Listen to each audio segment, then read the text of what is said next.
I'm Vin Goodwin. I'm an access consultant based in the UK for Centre for Accessible Environments, an organisation who look at access and inclusion mainly to the built environment, but it is a lot wider than that, and that's something that I talk a lot about while I'm here in Guernsey.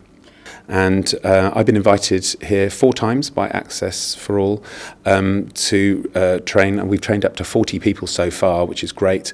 And the course is largely designed for architects, building designers, developers, service providers, anyone basically involved in human interaction. It could be employers even. So it's very broad and not very focused on one person. So it's got value for all sorts of people.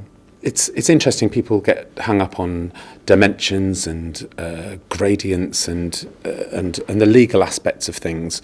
And I think what's good about this course is that we talk about the human side of it, and we start the course off by talking about what is access and inclusion and what is disability and what do people think about it. Sort of challenging perceptions a bit and broadening up definitions.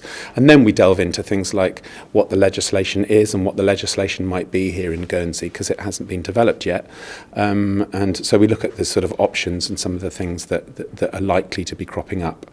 And then we look at the practicalities of implementing this. So looking at the design guidance, looking at how you might look at buildings and built environments and services, and seeing how you can assess that, what kind of guidance you assess it against, and then how do you present that information. The course is accredited and it runs for 2 days. They're 2 quite intense days. There's a lot to cover in a short space of time. So the key things we cover are basically looking at access and disability as a broad thing, inclusive design. Then we look at the legislation and what that possibly might be shaping as up in Guernsey. And then we look at design guidance that's available, how to audit buildings and how to look at accessibility, and then how to present that in a report format. That's basically the main headlines.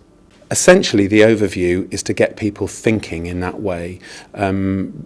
Because people make lots of assumptions and they think very narrowly about access and inclusion, and this is about broadening that out really, for everyone to take ownership of it really, rather than it be left to experts. It's about sort of taking ownership.